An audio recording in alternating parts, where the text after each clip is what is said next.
देखो आज हम लोग डिस्कस करेंगे lesson the sound of music.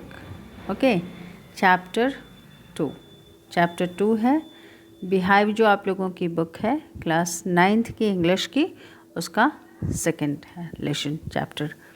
Okay, the sound of music आप में आपके दो पार्ट हैं। देखो, the sound of music, the sound of music, इसमें कितने पार्ट हैं? 2। पहला तुम्हारा हो गया कौन सा? पार्ट 1 में तुमको पढ़ना है एवलिन ग्लेनी के बारे में। किसके बारे में पढ़ोगे? एवलिन ग्लेनी के बारे में, अबाउट एवलिन ग्लेनी।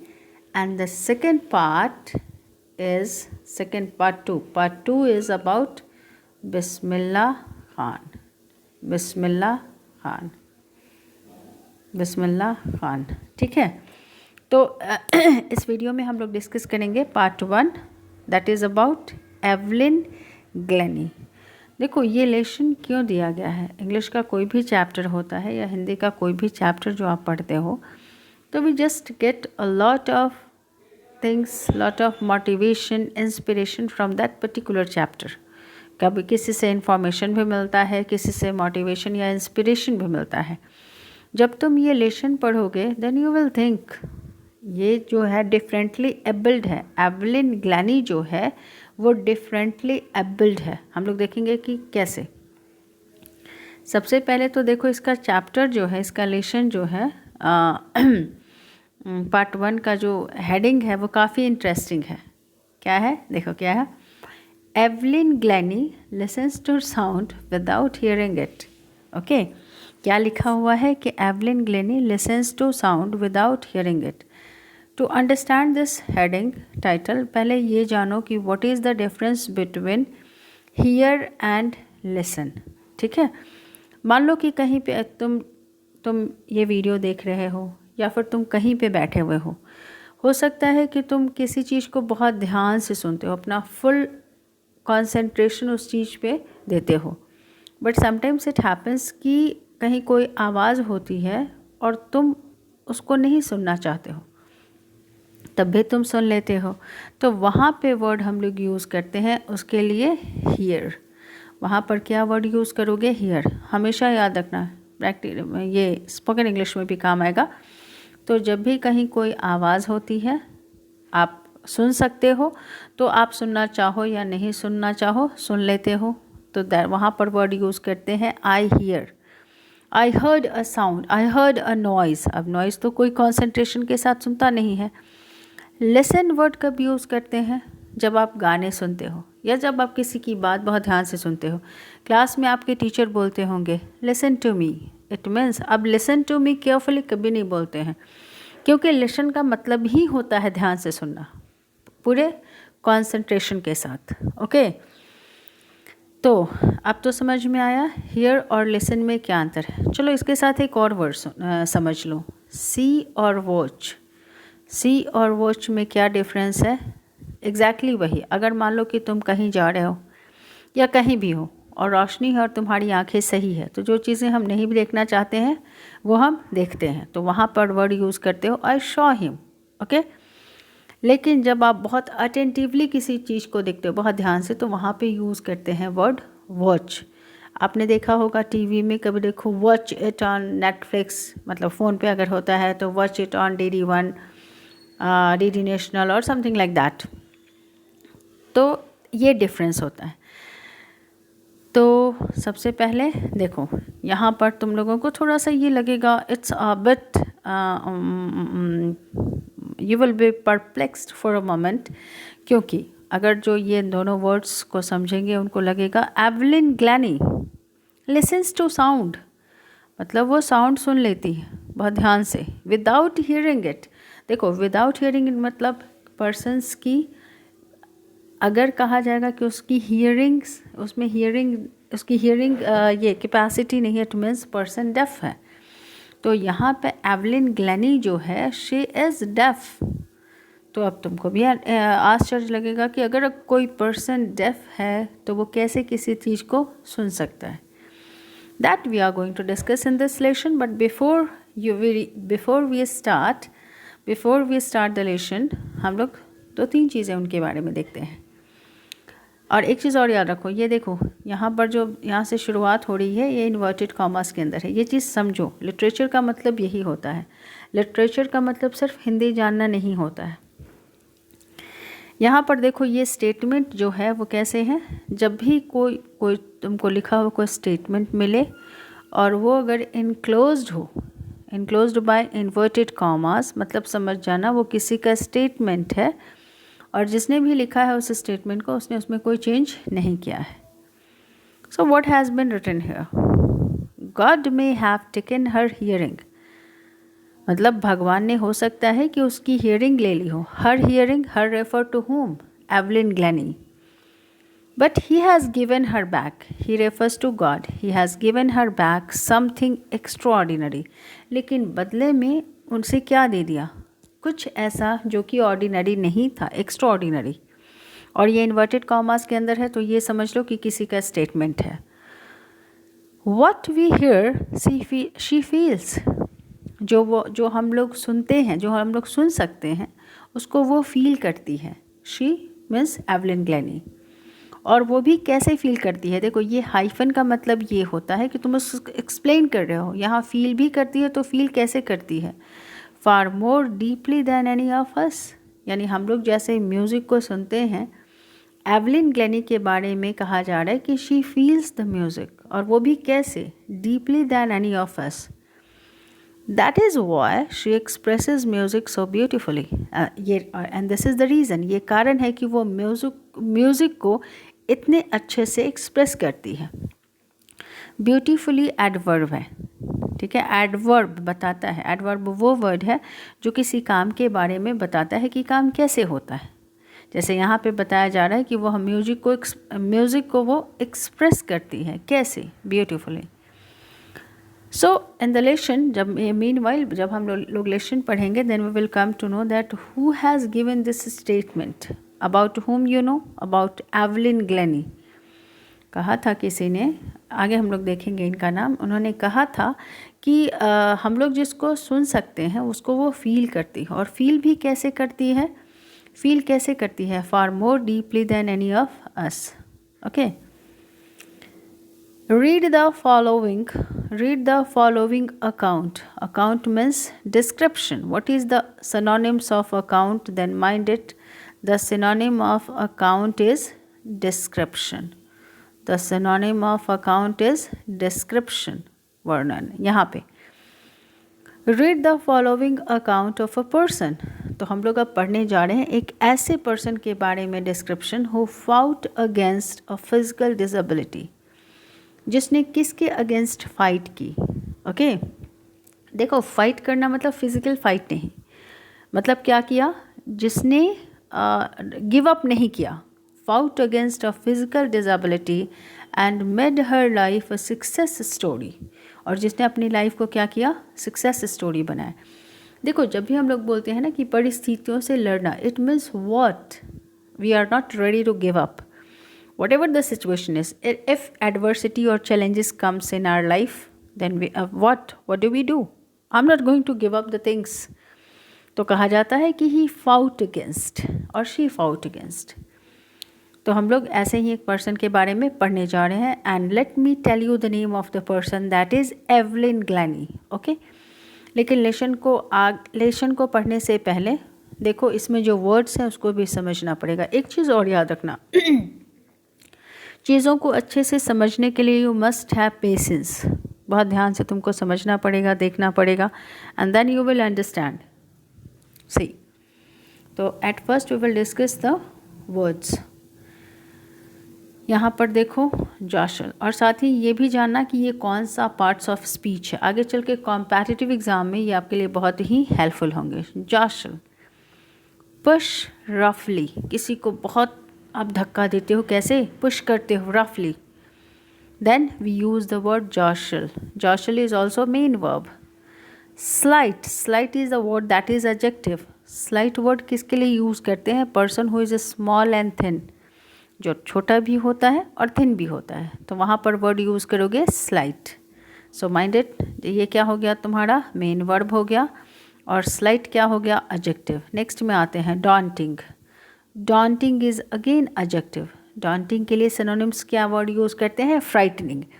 जैसे कोई सिचुएशन या कोई चीज़ जो हमें डराती है उसके लिए वर्ड यूज़ करते हैं डॉन्टिंग। Daunting enough. ओके, इसका aspiring musician. Aspiring musician is a phrase. Aspiring musician किसके लिए यूज़ करते हैं? A person who wants to be a musician. कोई भी पर्सन जो क्या बनना चाहता है? म्यूजिशियन। अब देखो, एस्पायरिंग म्यूजिशियन तुम बोल सकते हो, एस्पायरिंग इंजीनियर बोल सकते हो, एस्पायरिंग एक्टर बोल सकते हो, एस्पायरिंग टीचर बोल सकते हो, एस्पायरिंग IAS बोल सकते हो। ओके, मतलब अगर कोई जो पर्सन अगर कुछ बनना चाहता है तो उसके पहले तुम एस्पायरिंग लगा दो, उस प्रोफेशन के पहले। अब देखो, एक चीज़ और बता देती हूँ। मैंने यहाँ कहा फ्रेज़, ये भी समझो, ये इंग्लिश में हमेशा ये जानना ज़रूरी है। देखो, what is called phrase. Phrase किसको बोलते हैं? तो फ्रेज़ के बारे में जान लो कि a group of words. Phrase is a group of words that make sense but not complete sense. A group of words that make sense but not complete sense. ठीक है, complete sense, that is called phrase. ठीक है, देखो इसमें और example देख लो। Aspiring musician हो गया, टॉल गर्ल हो गया, बिग हाउस हो गया। Okay, a big house, a strict teacher, on the roof, under the bed, all these are phrases. Okay, so ये तुम्हारा phrase हो गया। phrase आपको पता होना चाहिए, phrasal verb भी। नेक्स्ट में phrasal verb आएगा तो मैं आगे समझा दूँगी जैसे जैसे आते जाएंगे वर्ड्स। ओके, नेक्स्ट फर्स्ट में आप शुरू करते हैं हम लोग। वेरी फर्स्ट पैराग्राफ, इसमें जो पहला पैराग्राफ जो है तुम लोगों का, ये तुम्हें बता रहा है किसके बारे में? इंट्रोड्यूस करेगा तुमको किससे? एवलिन ग्लेनी से। Rush are crowds. Rush are crowds समझते हो? रश आर क्राउड्स यानी उस समय, जैसे आप ट्रैफिक में जाते हो तो जिसमें बहुत भीड़ होती है। ओके, तो here it is being said about, platform पे जाओगे तो ऑफिस आर जो होता है उस समय बहुत भीड़ होती है, ऑफिस जाने का या आने का। Rush are crowds jostle. Jostle means what? Push रफली। अगर देखो सिंपली किसी को पुश करते हो तो पुश मेन वर्ब यूज़ करोगे, लेकिन अगर किसी को रफली पुश करते हो तो वहाँ पर यूज़ करोगे jostle. Rush hour crowds jostle for position on the underground train platform. Means narrator यहाँ पे जो जिसने लेशन लिखा है वो बोल रहा है कि ये रश आर था और क्राउड्स जो थी वहाँ पे एक दूसरे को पुश कर रही थी रफली। किस लिए?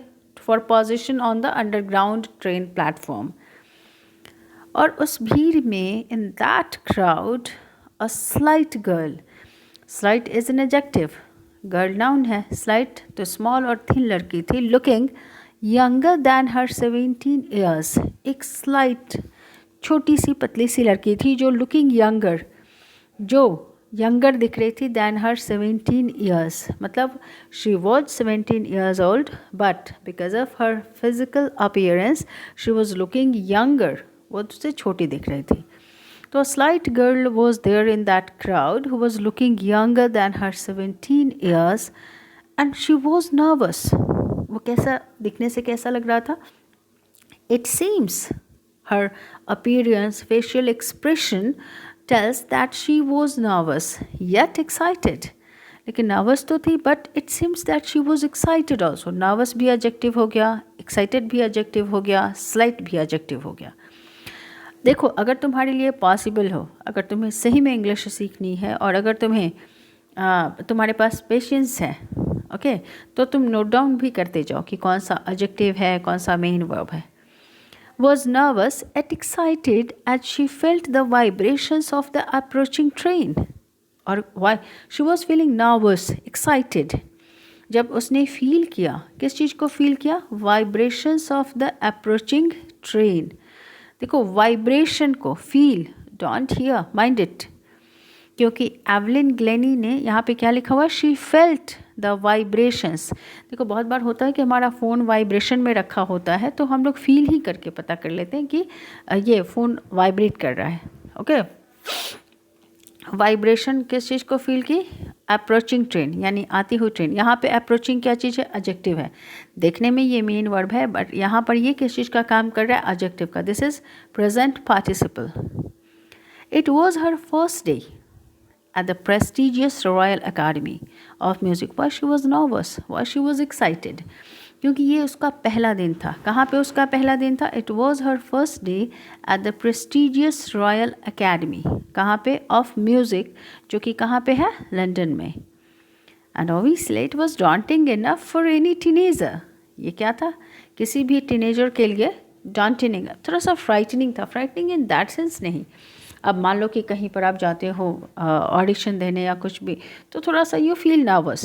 तो teenager fresh from Scottish farm and minded, she belong to which country? Scotland. जैसे हम लोग इंडिया में रहते हैं तो हम लोगों को इंडियन बोला जाता है, तो she belongs to which country? Scotland. So Scottish farm. But the aspiring musician faced a bigger challenge. लेकिन ये जो म्यूजिशियन थी, एस्पायरिंग म्यूजिशियन, किसके लिए यूज़ किया जा रहा है? एवलिन ग्लेनी के लिए। तो ये जो एस्पायरिंग म्यूजिशियन, ये जो म्यूजिशियन ये बनना चाहती थी, इसने अपने लाइफ में इससे बड़ा चैलेंज फेस किया था। And what that challenge was? She was profoundly deaf. My God, profoundly deaf. What is being said? She was profoundly deaf. Profoundly means completely. यहाँ पर देखो, profoundly के लिए दूसरा वर्ड क्या यूज़ करोगे? synonyms? Completely, completely, entirely. वो पूरी तरह से डेफ थी। हाँ, तुम्हें थोड़ा सा अजीब लगेगा। You will feel she was deaf and she wanted to be a musician. It's really unbelievable for some people. अगर कहीं पर तुम बोलोगे कि वो डेफ है एंड ही और she want to be musician, तो people will perhaps people may laugh at the person who will say this. लेकिन ऐसा होता है। ऐसे बहुत सारे पर्सनालिटी के बारे में आप पढ़ोगे जिनके पैर नहीं थे वो फुटबॉल खेलते थे, जिनके पैर नहीं थे वो डांसर थे। जैसे सुधा चंद्रन देख लो, हमारे उनका अभी तो सीरियल्स में भी वो आती हैं। उनका पैर नहीं था, but she was aspiring dancer, and then she decided to do that, and she continued that. Not only continued, she gained huge success. She gained huge success even after that. So it's all about that willpower. So first paragraph just introduced us about Evelyn Glennie. Second में देखो, second part. Now second part में ये दिया हुआ है कि Evelyn Glenny की जो हियरिंग स्किल थी, क्या शुरू से ही वो वैसी थी? बाय बर्थ ऐसा था? She was deaf? No, she was not deaf by birth. She gradually loss her hearing part. See what happened. और इसमें से एक क्वेश्चन देखो पहले हम लोग इसमें देख लेते हैं। इसमें तुम्हारा एक क्वेश्चन बनेगा क्या? How old she was? She was 17 years old when she went to just give audition in कहाँ पे गई थी? Prestigious Royal Academy of Music. See, Evelyn Glennie's loss of hearing. Evelyn Glennie का जो loss of hearing था, यानी उसकी सुनने की कैपेसिटी जो थी वो ख़त्म हुई थी। Loss of hearing had been gradual means ऐसा नहीं था कि ऑल ऑफ अ सडन हुआ, धीरे धीरे हुआ। And she was not deaf by birth. Her mother remembers, उसकी माँ याद करके बोलती हैं। व्हेन देखो यहाँ पर तुम लोग देखोगे तो बहुत बच्चों को हो सकता है समझ में नहीं आए कि हर मदर रिमेंबर्स। तो एक चीज़ मैं पहले क्लियर कर दूँ, फिर आगे हम लोग बढ़ेंगे। तुम कोई भी लेसन पढ़ रहे हो तो एक चीज़ जान लो, जब पर्सन सक्सेसफुल हो जाता है देन ओनली उसके बारे में लिखा जाता है, बहुत सक्सेसफुल होने के बाद। और ये लेसन को समराइज़ किया है, इसमें बहुत सारे इंटरव्यू एवलिन ग्लेनी से भी लिया गया है, मदर से भी, बहुत सारे बुक्स से उठा के समराइज़ करके लेसन तुमको दिया गया है। तो कभी उनकी माँ से पूछा गया था इंटरव्यू में कि क्या एवलिन शुरू से ऐसी थी, तो उनकी माँ ने कहा था कि देखो यहाँ पे दिया हुआ है, हर mother remembers noticing something was wrong when the 8-year-old Evelyn was waiting to play the piano. देखो उनकी माँ बोलती है कि कब उन्होंने फर्स्ट बार ये नोटिस किया कि एवलिन के साथ कुछ तो गलत है, everything is not okay. When the 8-year-old, means at that time she was 8-year-old, Evelyn was 8-year-old when her mother just noticed that there was some problem. हुआ क्या था देखो एग्जैक्टली उनकी बारी आने वाली थी। Her turn was to come to play the piano. Play का मतलब खेलना नहीं, म्यूज़िकल इंस्ट्रूमेंट को बजाना भी होता है। प्ले यानी देखो खेलना भी होता है, मेन वर्ब भी है, प्ले नाउन भी है, और प्ले द पियानो यानी पियानो म्यूज़िकल इंस्ट्रूमेंट को बजाना। जब भी वो play the flute, play the harmonium, play the piano, तो वहाँ पे प्ले का मतलब क्या होगा, बजाना। इनकी बारी आने वाली थी। दे कॉल्ड हर नेम, उन लोगों ने किसका नाम बोला। देखो इन्वर्टेड कॉमर्स में इट मीन्स समझ लो कि किस कोई स्टेटमेंट दे रहा है। तो एवलिन ग्लेनी की माँ बोलती है कि दे कॉल्ड हर नेम यानी किसका, एवलिन ग्लेनी का नाम बुलाया गया, बट शी डिडंट मूव, लेकिन वह वहाँ से मूव नहीं करी। I suddenly realized, I refer to whom, I refer to Glennie's mother, Evelyn mother's. I suddenly realized she hadn't, she refers to whom, Evelyn Glennie, she hadn't heard, मैंने ये realise किया कि उसने सुना नहीं था। Says Isabel Glennie. Who is Isabel Glennie? Isabel Glennie is Evelyn Glennie's mother. For quite a while, कुछ समय तक तो ऐसा हुआ कि Evelyn managed to conceal her growing deafness. जानते हो एवलिन जो थी वो हाइड करती थी, कंसील हर ग्रोइंग डेफनेस, उनका जो डिफनेस बढ़ रही थी उसको वो छुपा रही थी, from friends and teachers. Okay, generally देखो ऐसा होता है कि बच्चे को या तो they are not able to understand कि what is going on with them, और या तो फिर वो हेजिटेट करते हैं।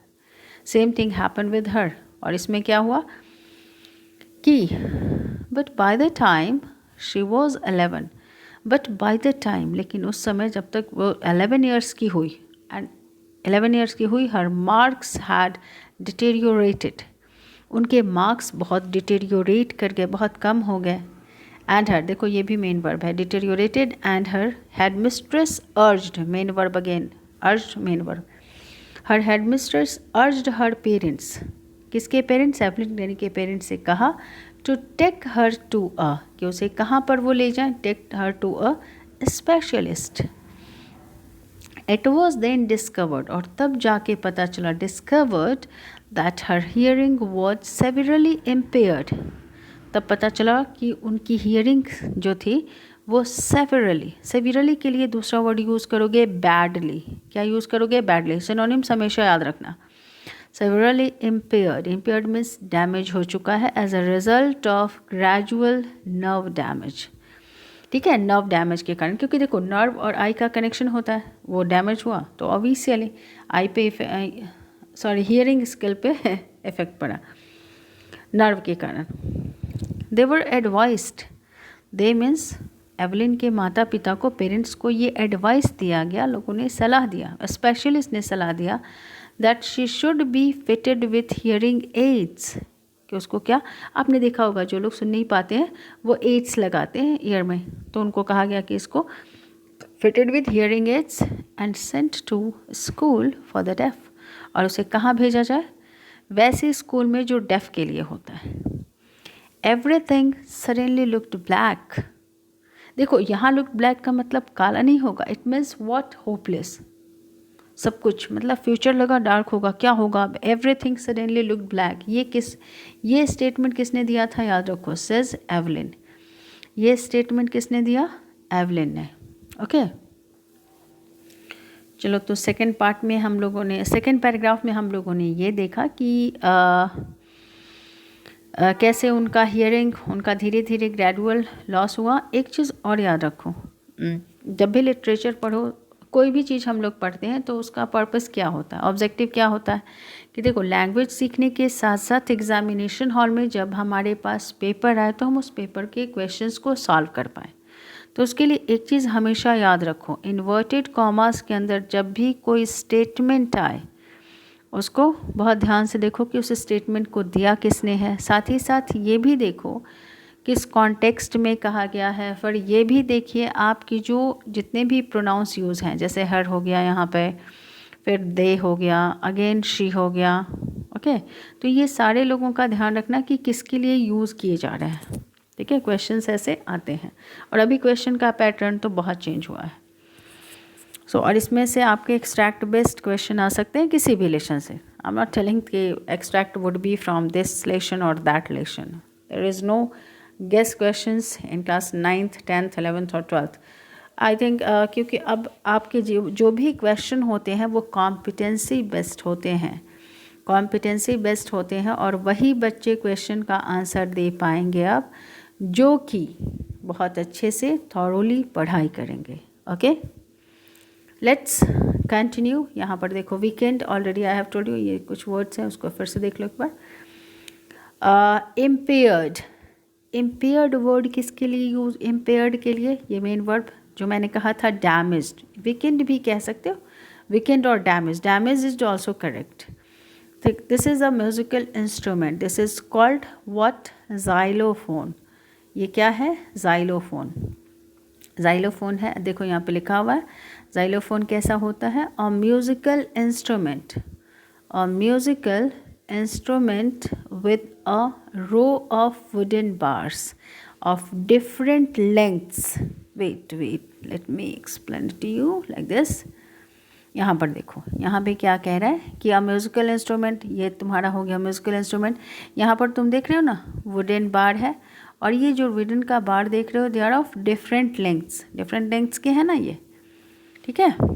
तो xylophone a musical instrument with a row of wooden bars of different lengths. One more thing keep it in mind कि जब भी इंग्लिश पढ़ो तो जो वर्ड्स आते हैं वर्ड्स की यूजेज सीखो। कभी भी वर्ड्स ऐसे नहीं कि जाइलोफोन को हिंदी में क्या बोलते हैं, there is no need to understand like that. And if you continue read English in that way, तो एक चीज़ तो श्योर एंड सर्टेन है कि you will never be able to, आप कभी भी ना तो अच्छे से इंग्लिश लिख पाओगे ना बोल पाओगे। So whenever you found any word, find whenever you come across any word, then learn the uses of that particular word.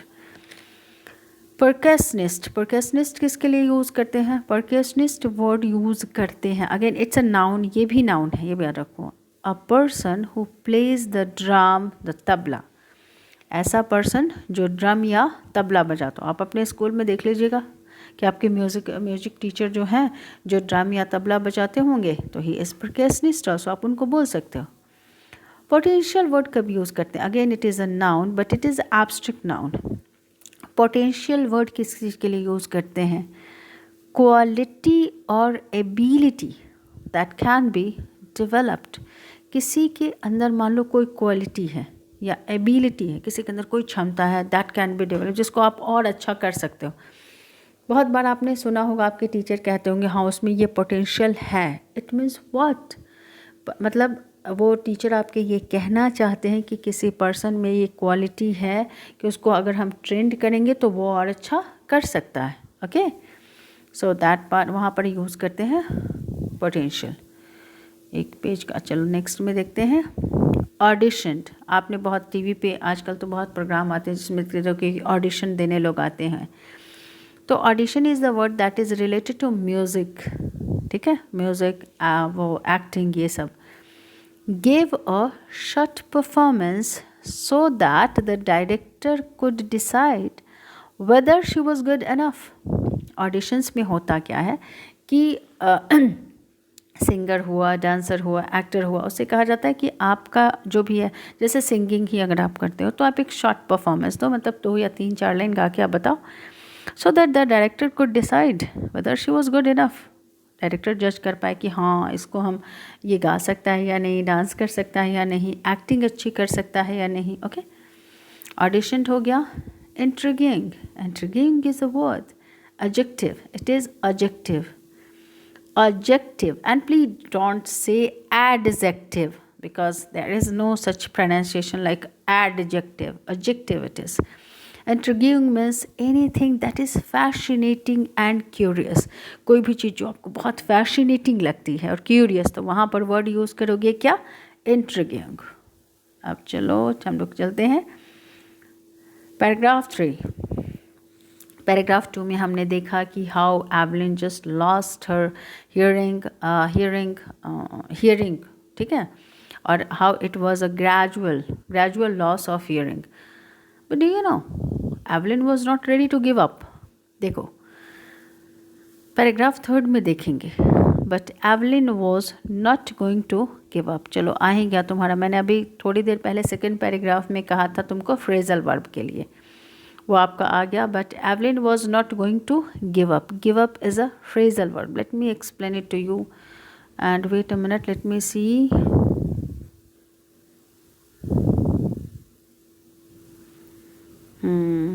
मैं देख रही थी अब इसके 2 पार्ट्स बनेंगे वीडियो के. इट्स नॉट पॉसिबल कि एक वीडियो में आपका लेसन कंप्लीट हो अगर समझा के मैं इस तरह से पढ़ाऊँगी तो अब यहाँ पर देखो, अब क्योंकि अब हम लोग ये डिस्कस करेंगे गिव अप. गिव अप पर देखो ये क्लास 5 से, अब 5 में ही आपका ये क्लियर हो जाना चाहिए था, बट इट्स ओके. देखो जिनको आता है उनको तो इट्स ओके, फेयर इनफ. लेकिन जिनको नहीं आता है ये देखो, पहले हम लोग ये देखेंगे कि फ्रेजल वर्ब होता क्या है. What is phrasal verb and don't, ये फ्रेजेस और फ्रेजल वर्ब में कंफ्यूज मत करना, दोनों अलग हैं. फ्रेजेस ऑलरेडी मैं डिस्कस कर चुकी हूँ. फ्रेजल वर्ब में क्या होता है, मेन वर्ब प्लस प्रेपोजिशन होता है, या फिर क्या होता है प्रेपोजिशन या एडवर्ब होता है साथ में, ठीक है. जैसे तुम्हारा हो गया गिव क्या है, मेन वर्ब, और उसके साथ फिर उसके साथ क्या वर्ड है, गिव अप. गिव अप मतलब क्या चीज़, हार नहीं मानना, ठीक है. अब इसकी मीनिंग देखो इंटायरली डिफरेंट है. गिव अप अगर मान लो कि किसी से पूछोगे जिसको नहीं पता है, तो वो सेपरेटली पढ़ता है ना, वो ऐसे पढ़ेगा गिव यानी देना, अप यानी ऊपर. No, not like that. Phrasal verb में combination of main verb plus preposition, और इसकी एक सेपरेट मीनिंग होती है. तो गिव अप मतलब, डोंट गिव अप मतलब हार मानने, सरेंडर नहीं करना. तो फ्रेजल वर्ब में याद रखना ये. चलो थर्ड में हम लोग देख लेते हैं. बट एवलिन वॉज, ठीक है पता चल गया. When she was taken to a specialist, what happen, a specialist suggested, advised her parents to send her to the school और institution for deaf. But what about Evelyn? What was her reaction? She was not ready, but Evelyn was not going to give up. She was determined. Determined again adjective. वो determined थे. Determined word कब use करते हो, जब आप कोई काम करने के लिए डिसाइड कर लेते हो, पर नेगेटिव सेंस में नहीं, पॉजिटिव सेंस में लो इसको. तो determined वर्ड जब आप कुछ अच्छा करने के लिए डिसाइड कर लेते हो, and it hardly matters for you that how many problems or hurdles comes on your way. तो she was determined to lead a normal life. Evelyn Glenny की जहाँ तक बात है, तो she was determined कि she would lead a very normal life and pursue her interest in music. She was very much interested in music from the very beginning. तो उसने हार नहीं मानी और उसने कहा कि नहीं, वो नॉर्मल लाइफ जिएगी और उसका जो इंटरेस्ट है म्यूज़िक में उसको वो बनाए रखेगी. One day she noticed a girl playing a xylophone. एक दिन ऐसा हुआ, one day एक दिन, she noticed उसने नोटिस किया एक लड़की को क्या करते हुए, देखा जाइलोफोन बजाते हुए, and decided और तभी उसने फैसला कर लिया that she wanted to play it too, कि वो भी इसे प्ले करना चाहती, बजाना चाहती. Most of the teachers discouraged her. Discourage यहाँ पर मेन वर्ब हो गया ऑब्वियसली. देखो अगर कोई पर्सन डेफ है और वो बोलेगा कि मैं I just want to be musician, तो उसके अधिकतर जो टीचर थे, most of the teachers discouraged her, उसे डिस्करेज किया. डिस्करेज यानी अगर कोई काम करना चाहता है तो आप उसको आप उसको ऐसे बोलते हो, नहीं you can't do that, you don't have ability, you don't have potential to do that, तो डिस्करेज करते हो. तो उसके अधिकतर टीचर ने उसको क्या किया, डिस्करेज किया हर. बट परक्यूशनिस्ट रॉन फॉर्ब्स, नाम याद रखना. लेकिन परक्यूशनिस्ट रॉन फॉर्ब्स जो थे, स्पॉटेड हर पोटेंशियल, उन्होंने उसके अंदर की क्वालिटी वो समझ गए, ही अंडरस्टूड, उन्होंने देखा कि नहीं इसमें ये क्वालिटी है. It hardly matters that she was deaf, but he understood that she has potential to be a great musician. He began by tuning two large drums to different notes. उन्होंने सिखाना भी शुरू किया. कहाँ से शुरुआत की? By tuning two large drums. And not only that, do you know what he told her?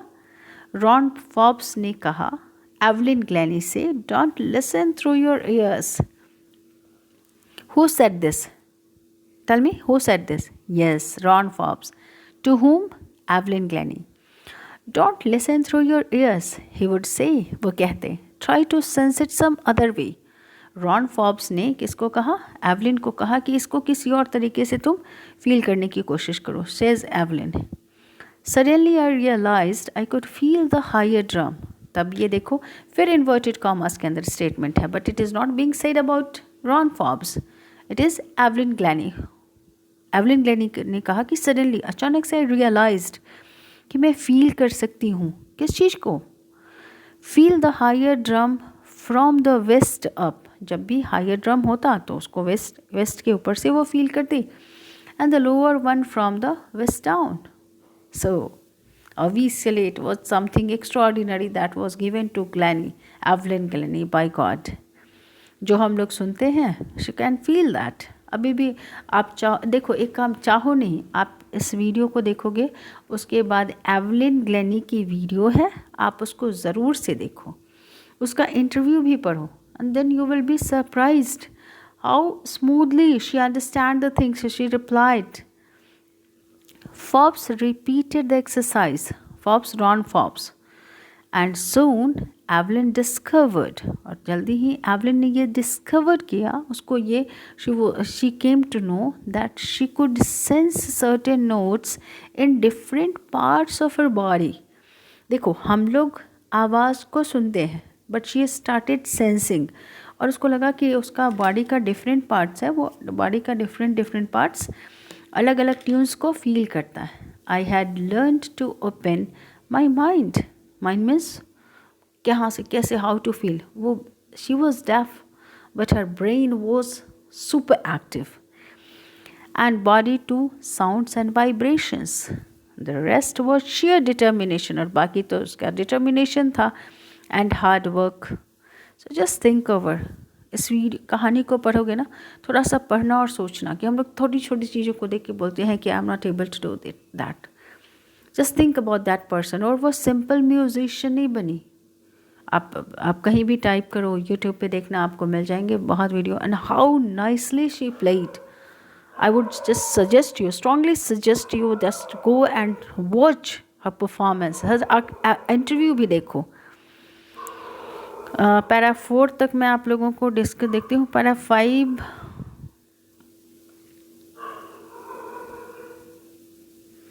5 तक डिस्कस करती हूँ, पैरा 6 तक कर देती हूँ, ठीक है. फिर हम लोग सेकेंड पार्ट में वीडियो को ओवर करेंगे, क्योंकि काफ़ी लंबी हो जाएगी वीडियो. देखो, एंड हार्ड वर्क, और उसके बाद जानते हो, she never, पैरा 4 में it is being said that she never looked back. she never looked back means she kept, उसके बाद तो उसका प्रोग्रेस लाइफ में रहा. look back का मतलब ये नहीं कि ऐसे पीछे देखना, लिटरल मीनिंग नहीं है. it means वो आगे बढ़ती ही रही लाइफ में. she never looked back from that point onwards.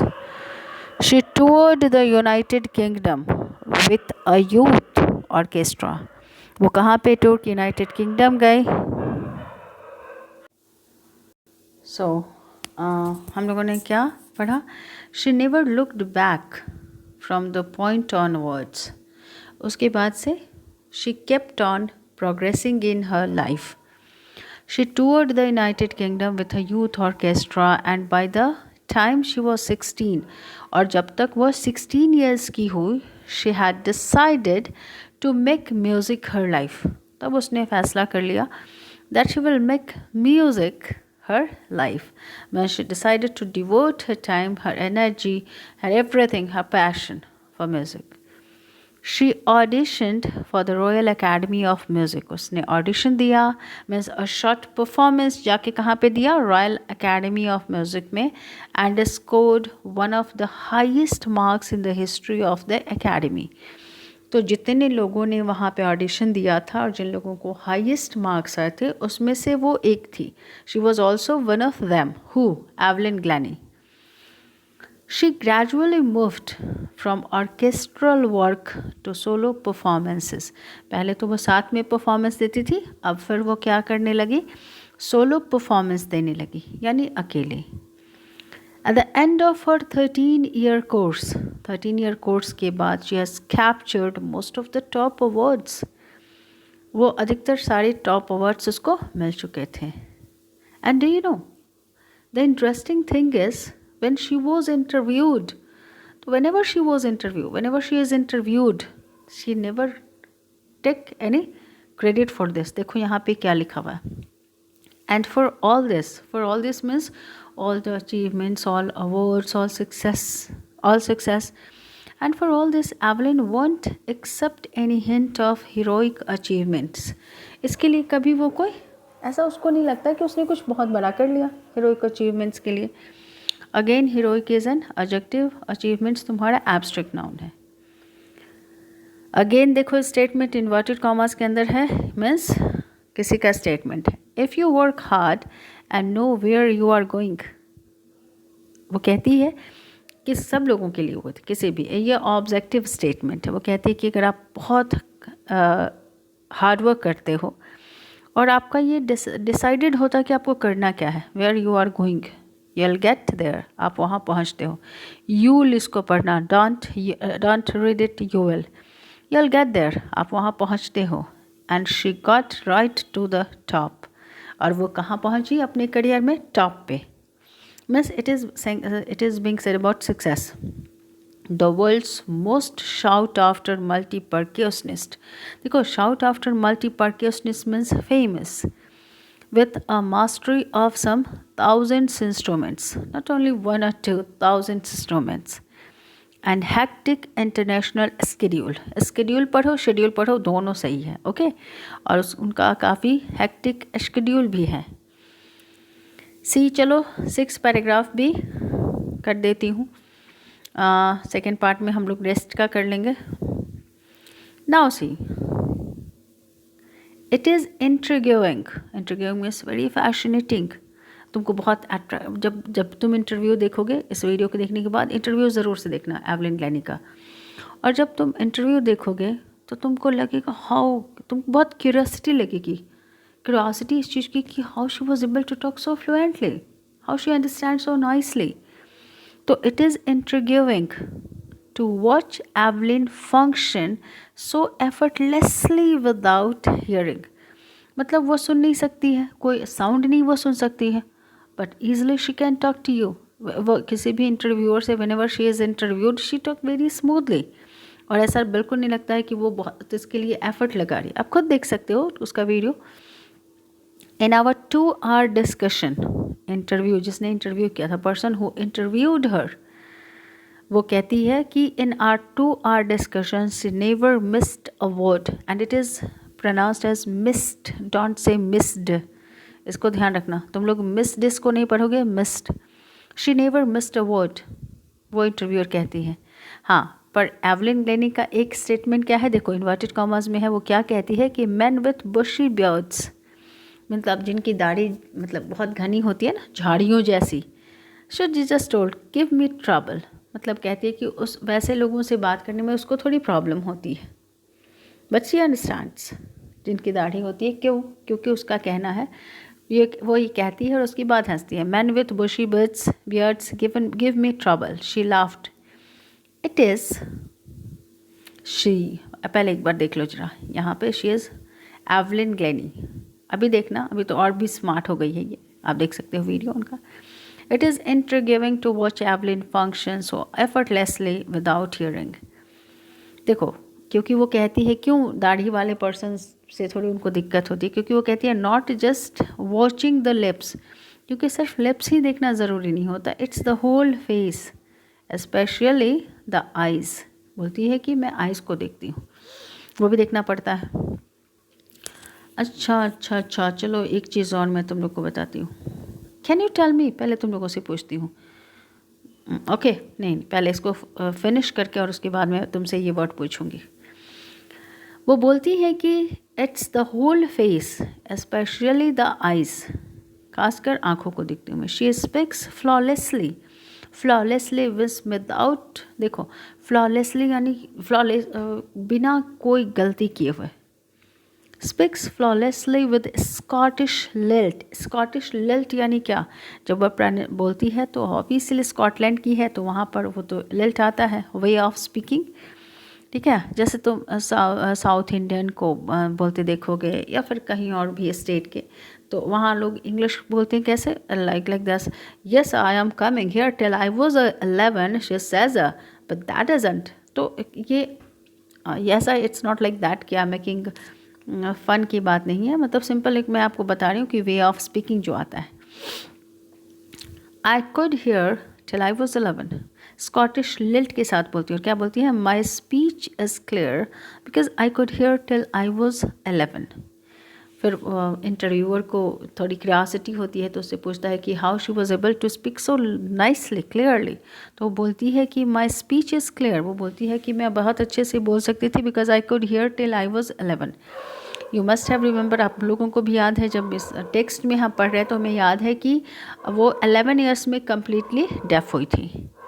She says but that doesn't explain how she manage to learn French. लेकिन इंटरव्यूअर फिर कहता है कि फिर वो मैनेज कैसे, how did she learn French and master basic Japanese. वो ये लैंग्वेज भी जानती है।